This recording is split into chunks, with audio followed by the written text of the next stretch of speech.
Welcome back to the Supply and Demand Pro Trader series. In this series, I teach you the same supply and demand strategy I used to pass over 10 prop challenges with a success rate of 100%. And if you have been following me for the past year, you probably watched me use it in action. And I know many of you jumped on board these trades. Now we get a chance to sit down and discuss the nitty-gritty details behind this strategy. So, if you missed the trades, don't worry, we are learning how to fish instead. Today, I'm going to show you the 4 different types of supply and demand formations, what they look like, how to identify them, and how to act based on their formation. I will also discuss the differentiation of candles, and I will teach you how you can easily spot the difference between balance and imbalance. Alright, what are we waiting for? Let's do this.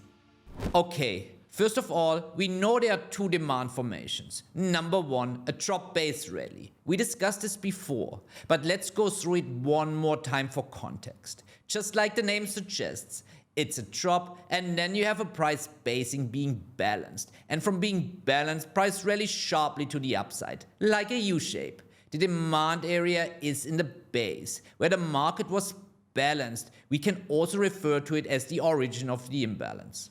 The second demand formation is the rally-based rally, and it's simply a rally in price followed by a base. Price going sideways, price being balanced, and out of this balance you get a sharp rally in price. Again, the demand zone would be the base. This is where price was balanced, and it's also the origin of the imbalance. The supply formations are very similar in shape, just inverted. Again, there are going to be 2 supply formations. Number 1, rally, base, drop. You get a rally, then base, which is the price being balanced, and from the balanced state, you get a steep drop in price. It looks like an inverted U-shape. The origin of imbalance is the base, that's the supply zone. Number 2, drop, base, drop. You have a drop, a base, and a drop of price, with a base being the place where the price was balanced. And it's also the origin of the imbalance. That's how we got that supply zone. Alright. Very straightforward stuff so far. Now, what are you going to do with these zones? How are you going to act in the market?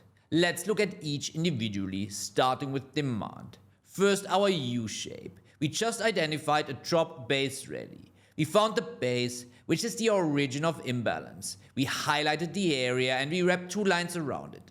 Since it's the demand area, meaning willing buy orders, we also want to be a buyer when price comes back into the zone, and we would expect these unfilled orders to push price higher away from the zone. Now the second demand formation. Rally, base, rally. Same concept. We found this demand formation, we highlight the base, and we wrap 2 lines around the base. And when price comes back, we want to be a buyer at the origin of imbalance, which is in the base. So when we speak about demand zones, we want to be buying when price comes back into the origin of imbalance. This is always the base. Now what about supply? Let's start with our first supply formation. The inverted U-shape, the rally, base, drop. We identify the supply zone. We highlight the base and we wrap 2 lines around it and we carry it forward. We carry it forward because we don't want to chase price and sell the first drop. No, we want to sell when price comes back into the origin of imbalance, the supply zone. And lastly, the drop-based drop supply formation. We found supply, we highlight the origin, we wrap 2 lines around it, and we carry those lines forward. When price comes back into our supply area, we are going to sell in the base of the formation. This is a cheat sheet for you guys to summarize the type of formation, what it looks like, and the action we are taking. The demand formations, drop, base, rally, and rally, base, rally, we are going to buy when price comes back into the base. And the supply formations, rally, base, drop, and drop, base, drop, we are going to sell when price comes back again into the base. So demand, we buy, and supply, we sell or short. This is going to be our bread and butter. So now you understand what they look like. Our job is now to give you a set of rules on how to objectively and scientifically identify these formations in the price chart, looking at the different kinds of candles, which is going to be our next item. The differentiation of candles. So candle is a graphic representation for the accumulation of orders, which is basically everything behind supply and demand. So in order to identify supply and demand formations, we will have to put candles into 3 different categories. And all these categories are going to make up a certain part of the formation. We have indecisive, decisive, and explosive candles. Indecisive candles imply a balance between supply and demand.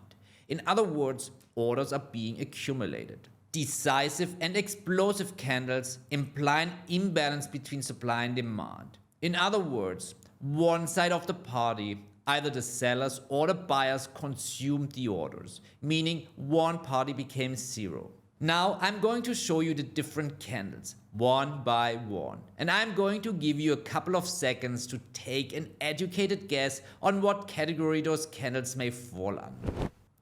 This is the first category of candles. Whenever we look at candles, we will look at the range in relation to the body, and this will tell us whether a candle is decisive or indecisive. When you look at these candles, you can also ask the question, is one of the 2 forces, supply or demand, in control, or is supply and demand balanced? You have probably guessed it by now. These are indecisive candles. We also have a rule for that which says that the body is smaller or equal to 50% of the range. This implies that no force, not the sellers nor the buyers, are really in control and the market is balanced. Now, the second category of candles. Again, look at the relation of the entire range from bottom wick to top wick compared to the body from open to close. Ask yourself, is there someone, a force, either the buyers or sellers, clearly in control? Or is the market balanced? Again, by now you probably have already got the answer in your head. These would be labeled as decisive candles. The scientific rule that goes with that is that the body must be bigger than 50% of the entire range. And lastly, this is what an explosive candle looks like. It is kind of a decisive candle on steroids, where you have an exceptionally larger body and only very small wicks. Scientifically, we can identify them by saying that if the body is bigger than 70% of the range, it could be an explosive candle. For this candle, there's going to be another rule. It also must be abnormally bigger than the previous candles. So we've got these 3 categories of candles. And guess what?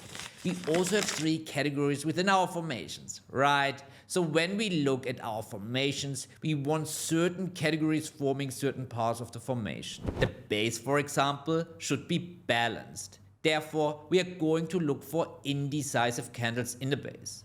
The move out of the base should be explosive because we want to see very high probability of one force of really being in control, consuming the orders of the other force, basically telling us that there's institutional activity behind those candles. Interesting, right? We'll go through this step by step in the next lesson. Now, I will leave you to this quick exercise. Let me know in the comments if you got all 10 right. I will see you in the next one.